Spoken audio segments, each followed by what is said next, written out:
Eh bien, bonsoir à tous, bonsoir à tous les auditeurs.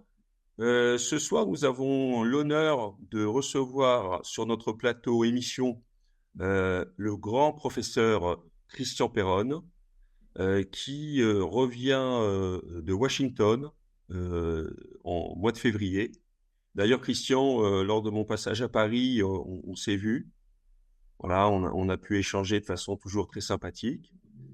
Et donc, je voulais te demander simplement, à Washington, c'était au mois de février, tu as présenté notamment les dossiers concernant ce qui s'est passé, donc cette grande pandémie Covid, très médiatisée. Alors, est-ce que tout s'est bien passé à Washington? Est-ce que les autorités compétentes ont compris qu'ils avaient eu tort ou ils restent sur leur position? Bonsoir David et merci pour l'invitation et bonsoir à tous là en Israël. Alors, je dis pas qu'ils ont tous compris, il ne faut pas être aussi ambitieux. Alors, la réunion à Washington, il y a eu deux événements. Il y a eu le International, c'était un groupe, un congrès qui s'appelle International COVID Summit, et qui est devenu l'International Crisis Summit parce que les organisateurs ont vu que cette grande pagaille mondiale, c'était pas que le Covid qui était un des éléments, mais que c'était plus large, cette crise mondiale. Donc, il y a eu un congrès qui a duré 2 jours avec des gens du monde entier. Ça a été fantastique. Il y avait certes des médecins, il y a ouais, des biologistes, mais il y avait des citoyens qui témoignaient de ce qu'ils avaient vécu. Il y avait des policiers, il y avait des militaires, il y avait des financiers, il y avait des psychologues. C'était totalement incroyable. Et moi, j'ai fait une présentation sur la fraude dans les publications scientifiques.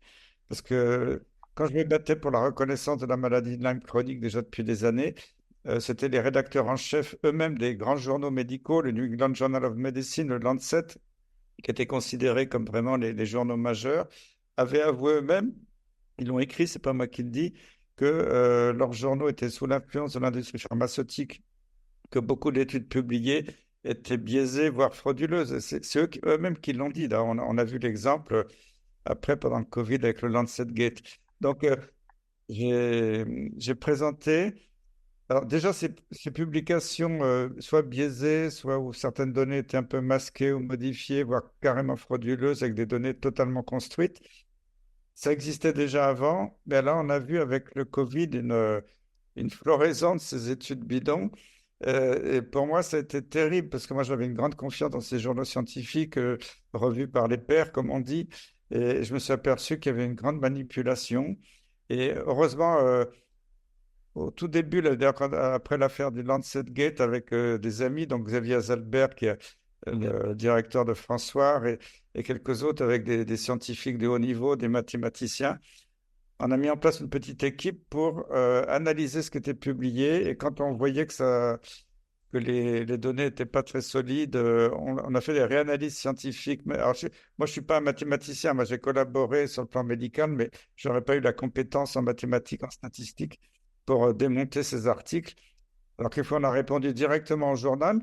Comme ça, on a publié des lettres dans le New England Journal of Medicine, dans le British Medical Journal, ou alors on a écrit des contre-analyses, des contre-expertises pour démontrer que ces études n'étaient pas correctes. Et ça, pour moi, c'était un choc incroyable de voir comment on pouvait manipuler comme ça les données scientifiques dans les grands journaux, parce que n'importe quel médecin dans le monde entier, s'il lit ces journaux majeurs, il dit ben, c'est la vérité, alors qu'en fait, ils sont manipulés. Et ça, c'était un point. Et aussi, la deuxième partie de ma communication, c'était plus spécifique à la France, mais sur tous les projets de loi qu'on a des libertés.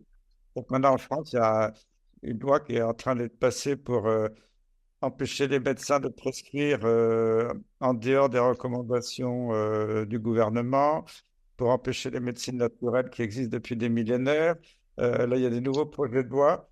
Alors ça me rappelle terriblement, malheureusement, la triste période de la Deuxième Guerre mondiale, mais encourageant la délation dans la sphère privée, au travail, en famille, on pourra dénoncer aux autorités un propos qui est jugé non conforme à ce que décident les autorités.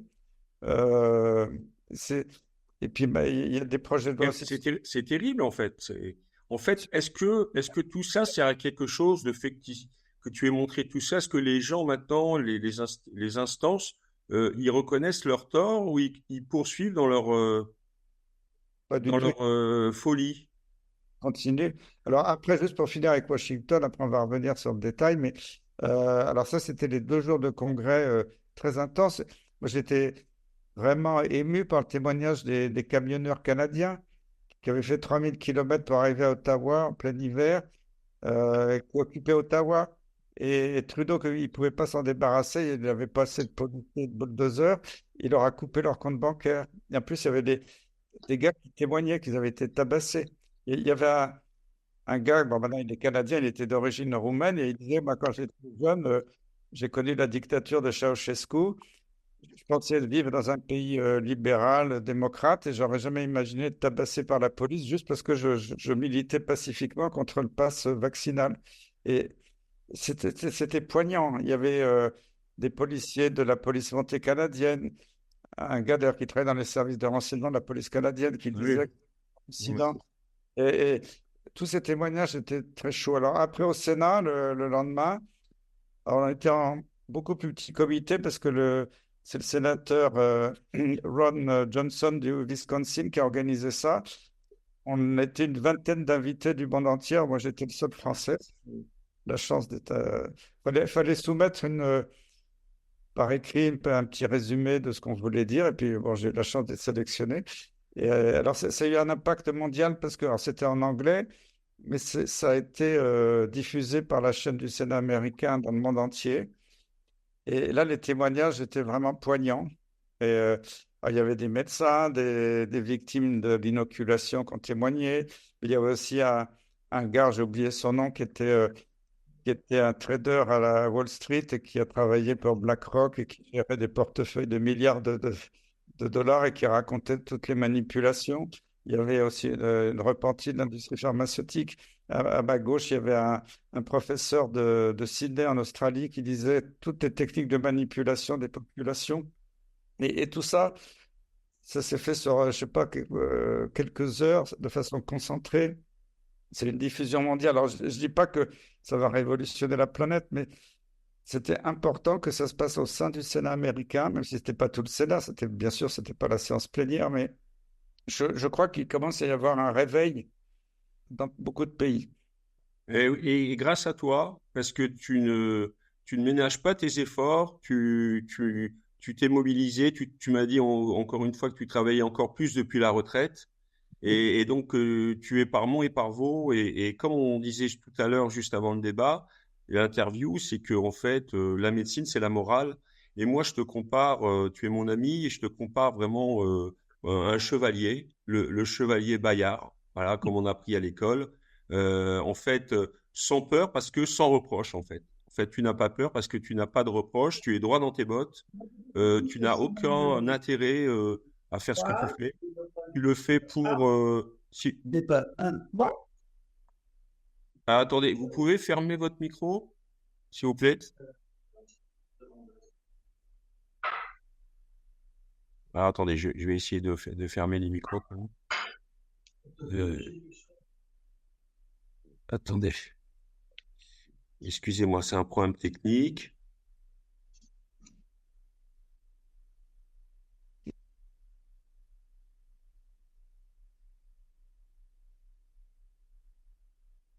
Voilà, c'est bon apparemment.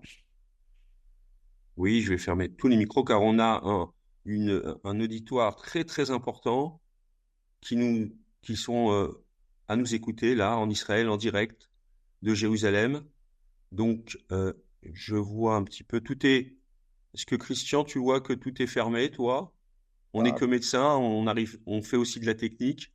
voilà, Voilà, tout est fermé. on Donc, c'est continue. très bien. Voilà, donc ce que je disais, c'est que on parlait de morale dans la médecine et tu es le meilleur, on peut pas citer meilleur représentant que la morale en médecine parce que tu vas droit au but et tu n'as pas peur surtout. Tu as été bafoué dans ton honneur, tu as été, on va dire, exclu de l'assistance publique sur délation. Tu, euh, Tu as continué malgré tout à poursuivre le combat parce que tu es quelqu'un du peuple, je te connais un petit peu, tu es issu du peuple et tu aimes le peuple.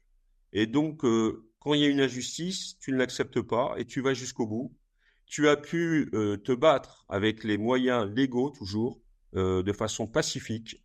Et grâce au droit, tu as pu être, on va dire, entre guillemets, remis dans la fonction publique. On peut dire que tu as réintégré la fonction publique Quitté la ou fonction. Il m'avait juste radié de ma chefferie de service que je rendais spontanément 3 mois après, parce que c'était un an avant ma retraite et j'avais dit à mon successeur, je ne vais pas me taper un dossier de 5 kilos pour refaire un projet de service pour 5 ans alors que je pars bientôt. Et donc, il savait très bien que je quittais ma chefferie de service de façon naturelle. Mais c'est juste le directeur de l'assistance publique, Marc Taillech, qui a, qui a cru intelligent de faire un coup de pub dans les médias pour dire j'ai radié Perron de sa chefferie de service, mais ça ne changeait pas du tout ma situation. J'ai continué à travailler jusqu'à ma retraite dans l'hôpital. Si j'étais plus chef de service, j'en étais très heureux parce que ça devient un boulot qui est complètement dingue. Puisqu'on n'a plus la liberté, en fait, quand on est chef de service, ils sont en train de démolir systématiquement l'hôpital public. Donc voilà, et j'ai jamais, contrairement à ce qu'on a dit, j'ai jamais été radié par le Conseil de l'ordre. J'ai même gagné quand j'ai été convoqué devant la chambre disciplinaire du Conseil de l'ordre, parce que le Conseil national de l'ordre avait fait porter plainte contre moi. Et la chambre disciplinaire avait dit que j'avais totalement raison.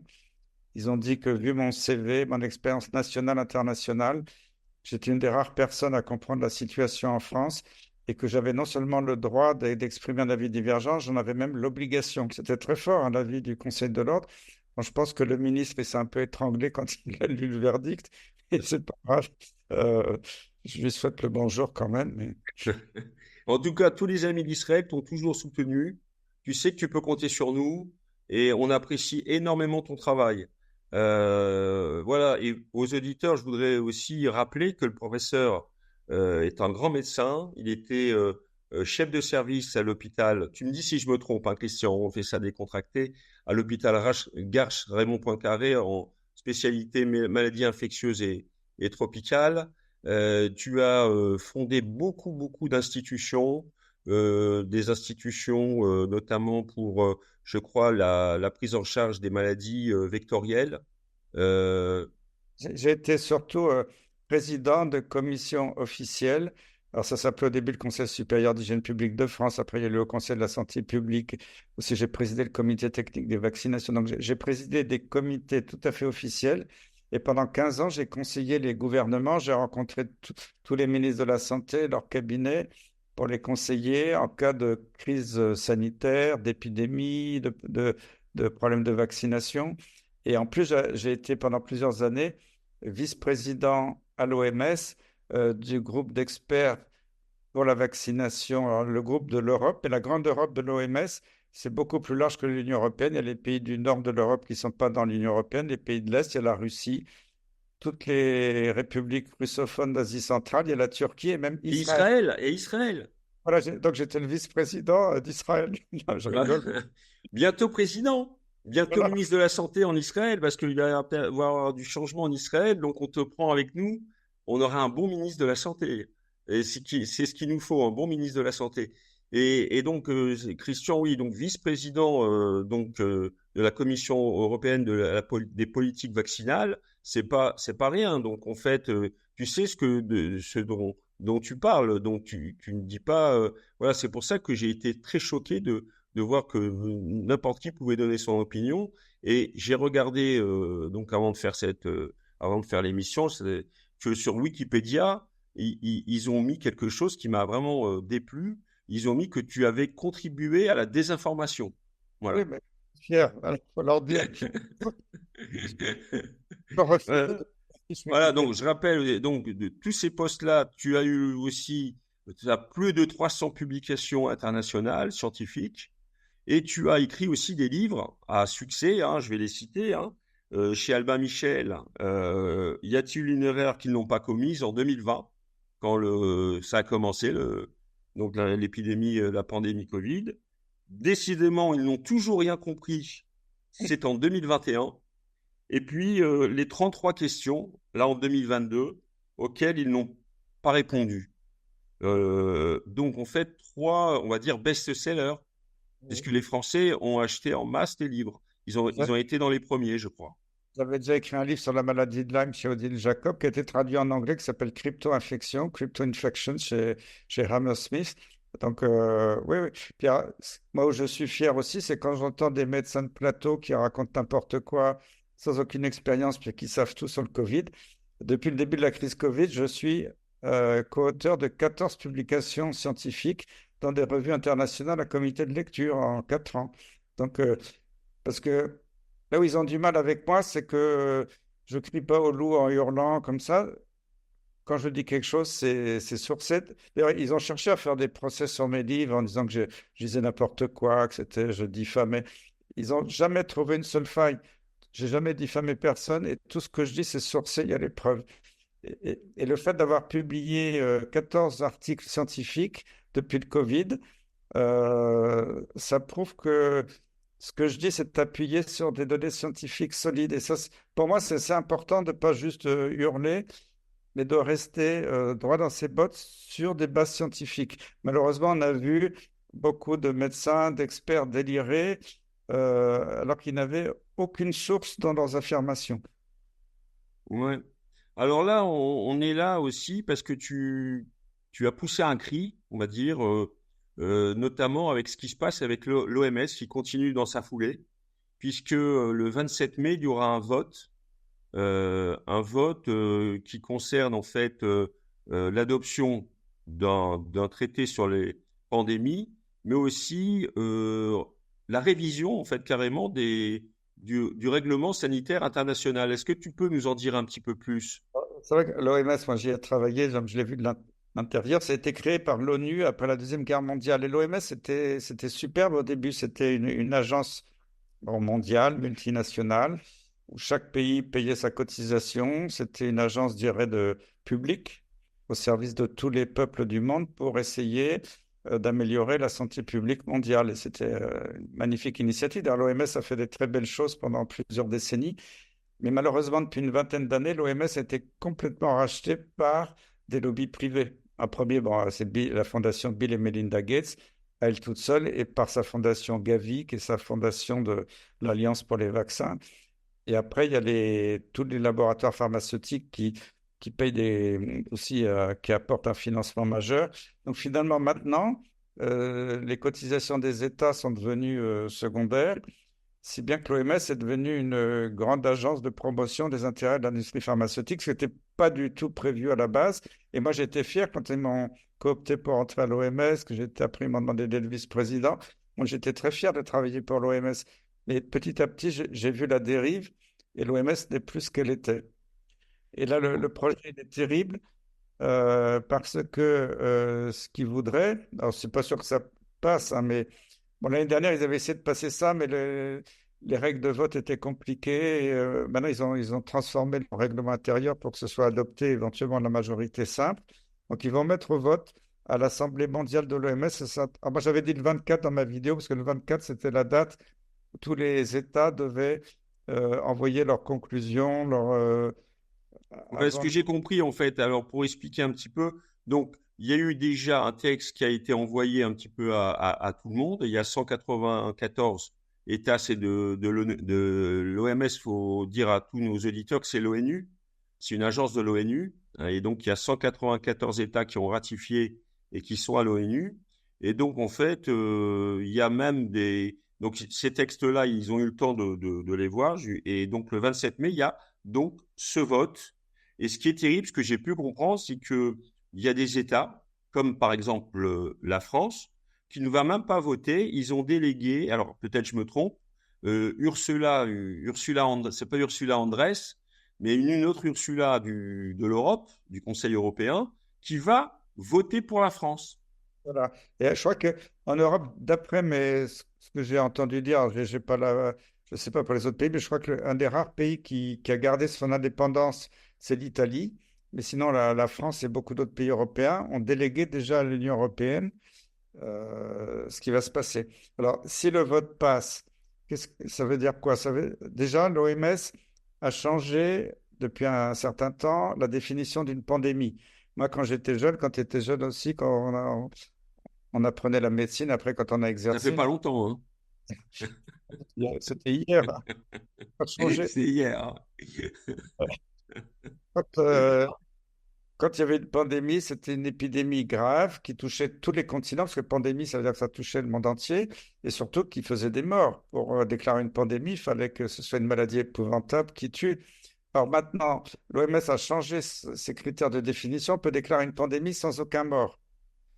Donc, Monsieur Tedros, qui est le directeur de l'OMS, dans son bureau, il peut dire, oh là là, il y a un très méchant virus de l'écureuil en Israël qui menace la planète. Et même s'il y a zéro mort, il peut mettre le monde entier en état d'alerte sanitaire.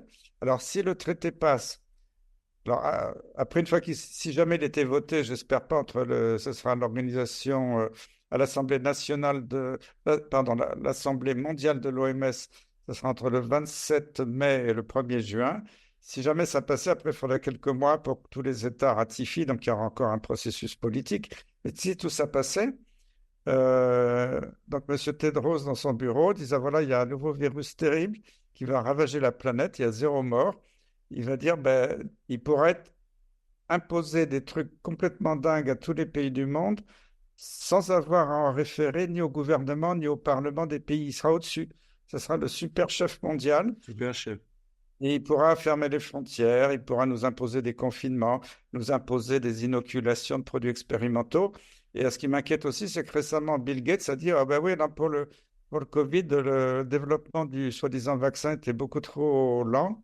Alors, normalement, il faut 10 ans pour faire un nouveau vaccin. Là, ils l'ont fait en quelques mois.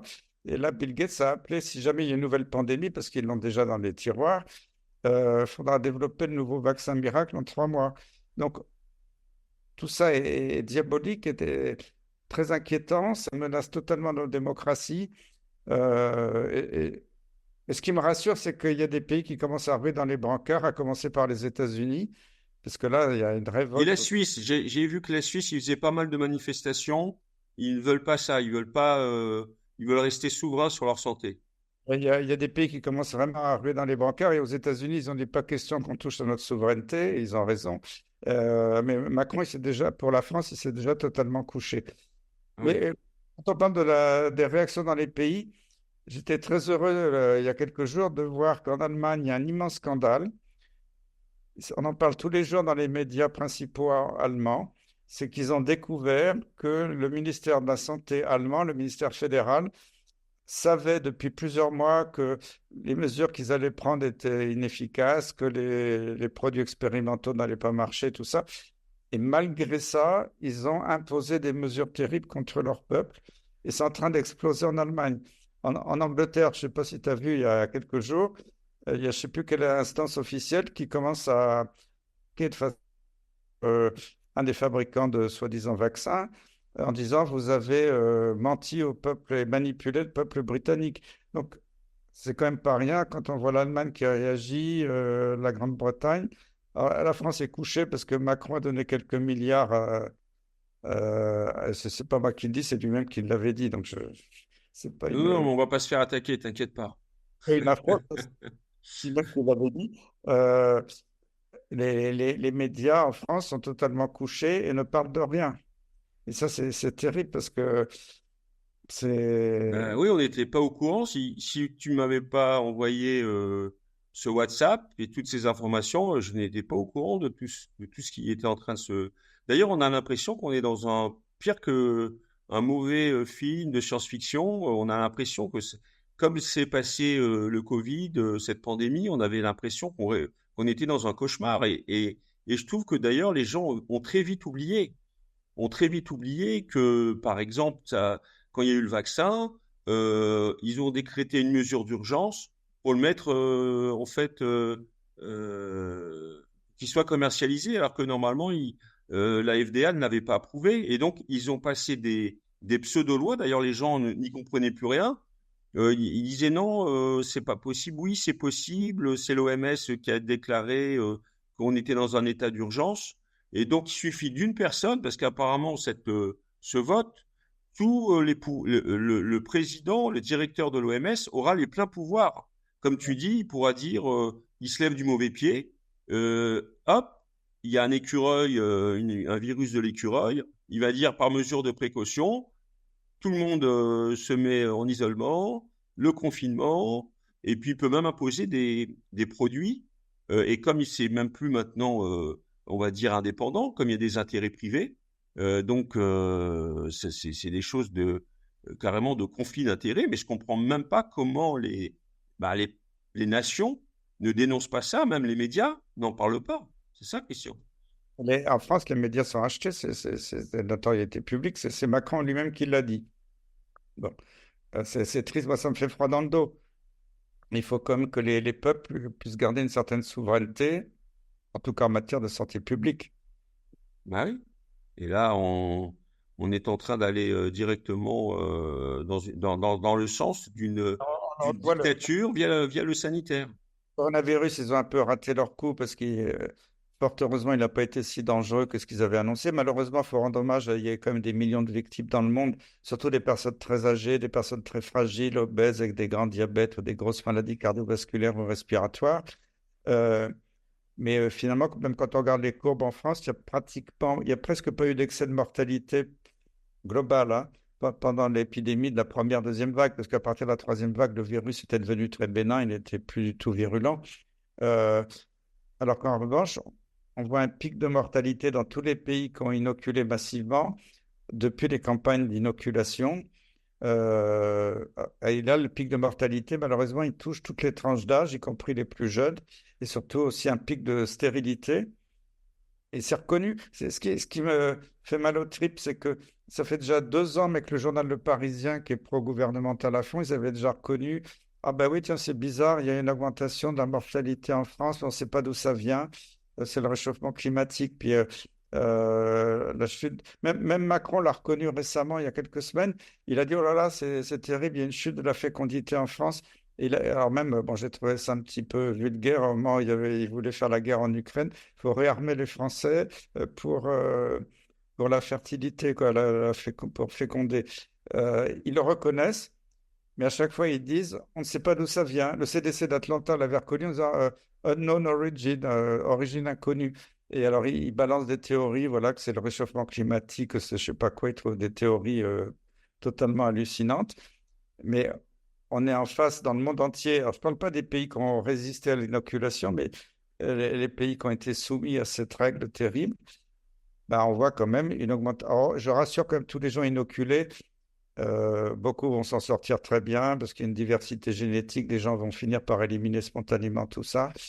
Mais il y a quand même une partie des gens inoculés qui vont avoir des complications graves, y compris un retardement. On le voit aujourd'hui avec l'explosion des cancers.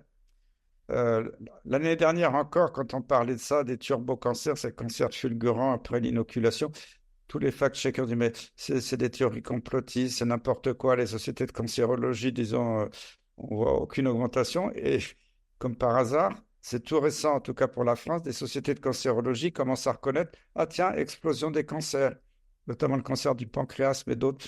On ne sait pas d'où ça vient. C'est toujours, on ne sait pas d'où ça vient. Ah oui, mais Mm. c'est un phénomène ancien. Non, c'est pas un phénomène ancien, ça a commencé brutalement après les campagnes d'inoculation. Donc, faut qu'ils arrêtent de nous mentir.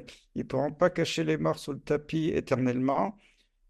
Et malheureusement, moi, je prie tous les jours pour toutes ces victimes, leurs familles, mais il faut qu'il y ait beaucoup de victimes pour que les gens ouvrent les yeux. Et ça, c'est dramatique, je trouve. Mais Christian, comment c'est arrivé? Comment on en est arrivé là? Comment on en est arrivé là de tout ce qui se passe, de toutes ces étapes de rédaction, de négociation? Est-ce que c'est le Covid qui a servi d'alibi ou c'était avant? Qu'est-ce qui s'est passé? Quel est le mobile de tout ça? Parce que Il était planifié parce que si tu regardes la page de journal Vie économiste, alors moi je ne lis pas Vie économiste tous les jours, hein, mais c'est un journal pour les financiers, quoi, c'est un journal de vulgarisation financière, disons. Et la page de janvier 2019, la page de couverture que tu peux trouver facilement sur Internet, il y avait tous les symboles de la pandémie qui allaient survenir 9 mois après. Il y avait l'homme de Vétruve de Léonard de Vinci qui a les 4 bras, les 4 jambes, là, et il avait un pangolin à ses pieds. Moi, en janvier 2019, je ne savais pas ce que c'était qu'un pangolin, je ne sais pas si tu savais, mais non, euh, Pangolin, on ne savait pas. le tatouage du Pax ARN dans le bras, il avait un QR code dans la main, il y avait les 4 chevaliers de l'Apocalypse masqués qui tombaient sur le monde, et il y avait tous les symboles étaient là. Et même Bill Gates, alors, il y a eu plusieurs événements de préparation. il y a eu des chansons qui ont évoqué la pandémie de Corona, des symboles au moment des Jeux Olympiques de Londres qui évoquaient la future pandémie. Mais Bill Gates a organisé l'Event 201, l'événement 201, qui a eu lieu au Johns Hopkins Institute quelques semaines avant la pandémie en disant faut qu'on se prépare à une pandémie de coronavirus. Ils avaient bien cité coronavirus, c'était pas un autre virus, où il y avait des militaires, il y avait tous les dignitaires américains. Et ils avaient déjà évoqué, attention, quand la pandémie va survenir, il va y avoir des gens qui vont désinformer sur Internet. Il faut se préparer à la lutte contre les infox et au contrôle des médias alternatifs. Donc, ils avaient déjà tout planifié. Donc, c'est sûr que c'était quelque chose de planifié. Moi, j'en suis convaincu. D'ailleurs, plus personne n'ose dire aujourd'hui que le virus est naturel, hein. Bon, sauf que quelques... Ouais. Mais pour quelle raison, tu penses? Quelle est la raison? De contrôler les populations via le sanitaire? Quel est le Voilà, un mobile de tout contrôle ça? mondial. Mon rêve, c'est de coupler ta carte d'identité numérique avec un passeport sanitaire. Parce que ce qu'ils voudraient, c'est que tout citoyen du monde ait un seul numéro d'identification. Leur rêve, ce serait même de la planter sous la peau. Bon, je sais que Bill Gates a fait des essais de carnet vaccinal sous la peau en Afrique. Il y a des volontaires en Suède, dans d'autres pays européens qui se sont fait implanter des puces. J'espère que ça se fera jamais. Euh, et de pouvoir te contrôler totalement. Avec cette puce que tu auras sous la peau, tu peux ouvrir la serrure de ta porte, tu peux payer chez le boulanger, tu peux faire plein de choses comme ça qui ont l'air géniales. Tu peux tirer de l'argent dans une banque. Mais ce qui est dramatique, c'est que si tu plais pas au gouvernement, c'est ce qui est un peu en train de se passer en Chine, ben, ils pourront te couper ton compte bancaire. Et moi, quand j'avais dit ça il y a quelques années, c'était après le début du Covid, j'avais dit à des copains, du coup, si on s'oppose un peu trop au gouvernement, ils vont pouvoir nous couper notre compte bancaire. Ils m'avaient dit, non, mais tu délires totalement, ça se fera jamais en démocratie, c'est pas possible. Et qu'est-ce qu'a fait Trudeau? Les camionneurs envahi Ottawa, comme ils ne pouvaient pas, avec ces quelques camions de police, virer d'Ottawa des camions gigantesques de je ne sais pas combien de tonnes, ben, il leur a coupé leur compte bancaire. Donc les gars, ils avaient fait 3 000 kilomètres, ils crevaient de faim, ils ne pouvaient plus manger. Alors le peuple canadien s'était mobilisé pour leur apporter à manger, des sandwichs pour les soutenir, mais ils ont été obligés de lâcher. Donc, en grandeur nature, un État dit démocratique comme le Canada a coupé les comptes bancaires de citoyens qui allaient contre le gouvernement. Donc, faut pas qu'ils se cachent, ils l'ont fait devant les yeux du monde entier. Faut pas croire que ça ne se fera plus. C'était un coup Hmm. d'essai. Ça, Un c'est, coup d'essai. Donc, toi, tu penses que ça va se reproduire, en fait. si on les arrête pas, oui. J'espère que. Je suis optimiste, je pense qu'ils vont finir par se casser la figure parce que ça va trop loin. Il y a trop de données qui sortent de partout. Alors, ils sont pas sur la télévision, ce que j'appelle les médias de grand chemin, mais sur les médias alternatifs, des télé alternatives, on voit beaucoup d'informations. Il faut aller les chercher. Bon, malheureusement, beaucoup de citoyens, le soir, dorment sur leur canapé, regardent les grandes chaînes nationales et ne cherchent pas à s'informer. Mais bien sûr, les journalistes essaient de mettre le couvercle partout sur tout ça. Mais moi, j'ai dit ça dans une réunion récente à Genève, justement. J'ai dit, à force de mettre le couvercle partout, c'est comme une cocotte minute. C'est une cocotte minute, il y a une soupape de sécurité, mais si tu bouches la soupape de sécurité, le couvercle, il explose. Euh, Ouais. Et à mon avis, c'est ce qui risque de se passer, parce que j'en vois des indices de plus en plus fréquents et il y a Ouais. beaucoup de gens éveillés. De Euh, plus en plus, tu penses qu'il y a les gens, ils commencent à prendre conscience de tout ce qui s'est passé ou... et ils voient les morts et les maladies chroniques dans leur famille après l'inoculation déjà. Moi, j'ai beaucoup de témoignages. Ils voient les malformations à la naissance. Moi, l'autre jour, parce que je fais le tour de France, je rencontre beaucoup de gens. L'autre jour, il y avait un petit couple de retraités qui étaient en pleurs parce que leur petite fille avait accouché et le bébé, elle avait été inoculée pendant la grossesse et le bébé était tout à fait mal formé, avec des yeux Oh. tout. C'était des choses que même les gynécologues avaient jamais vues ou les accoucheurs. Donc, et ça, c'est des. Alors, je dis pas que c'est. Heureusement, c'est pas tout le monde, bien sûr. Mais il y a une proportion, il y a une augmentation importante des fausses couches, des malformations, et personne n'en parle.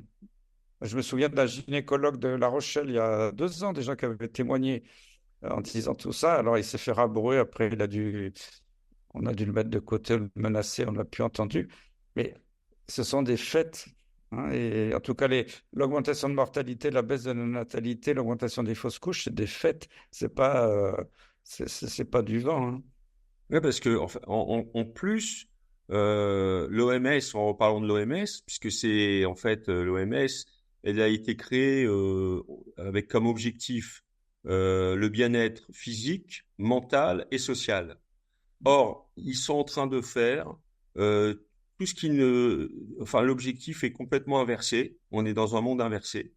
Et en faisant des confinements, en faisant ce qu'ils ont fait, eh ben, au niveau social, au niveau mental, il y a eu beaucoup de pathologies psychiatriques.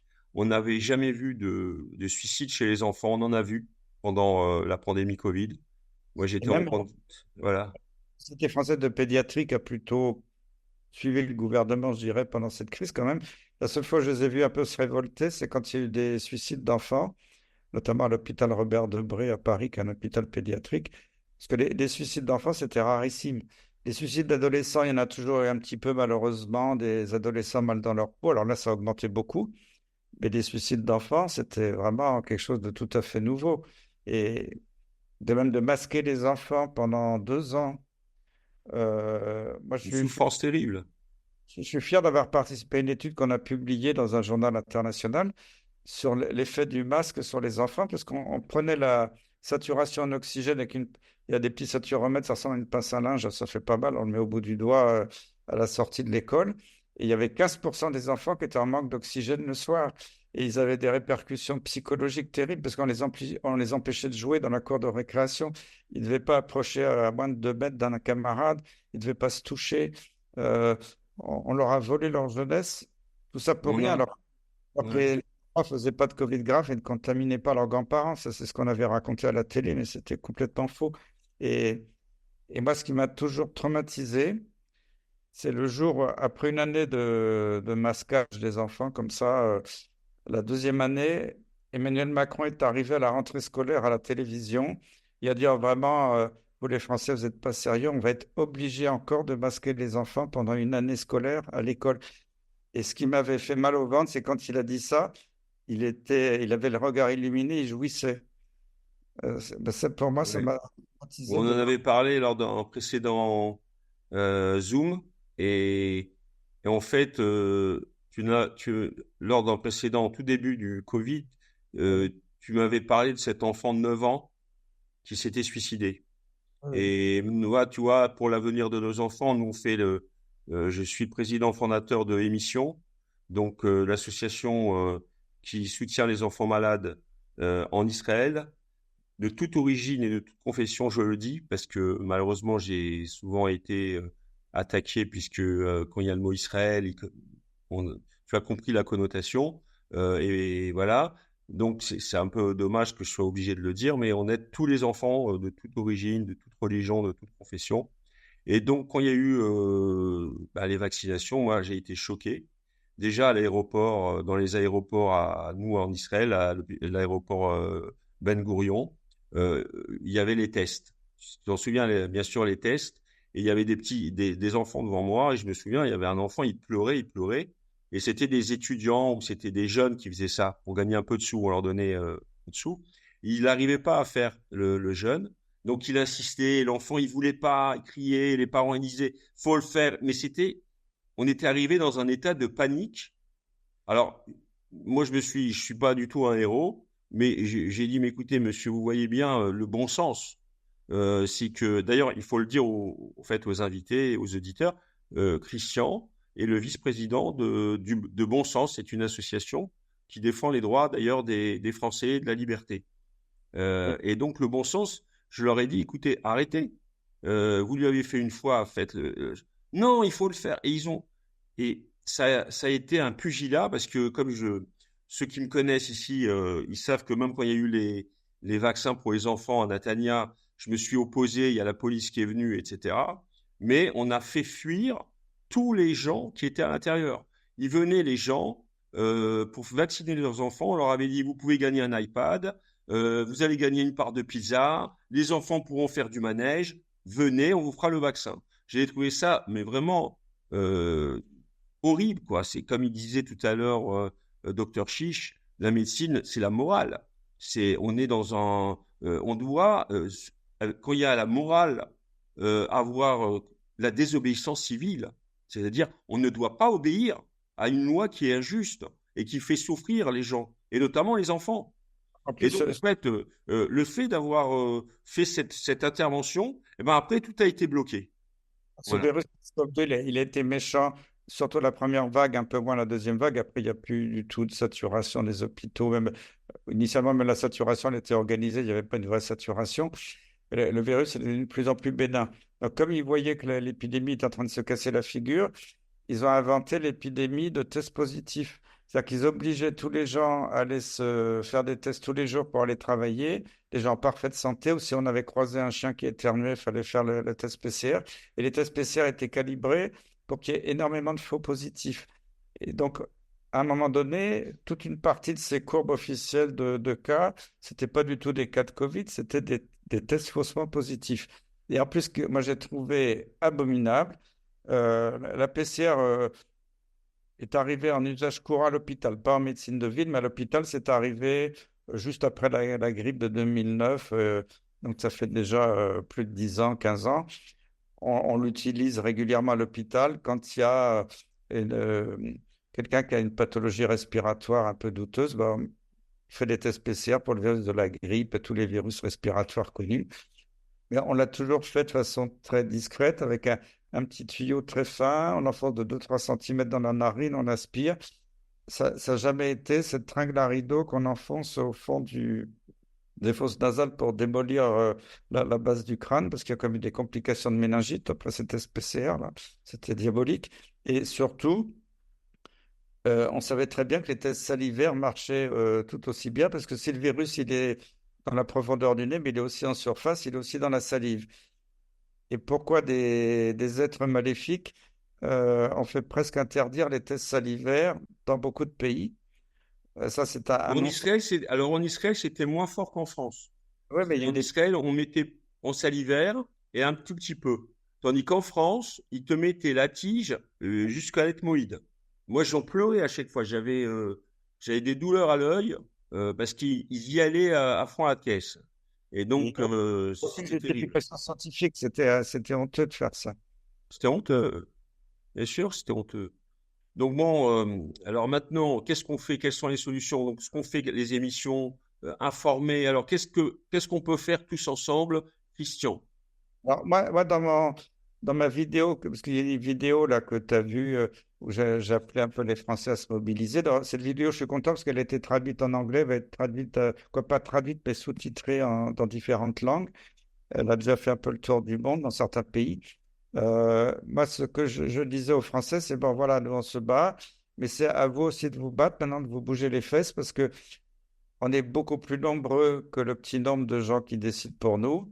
Euh, Si chacun, chaque parent, chaque citoyen dit non, on refuse de continuer à obéir à ces dictates qui n'ont aucun sens.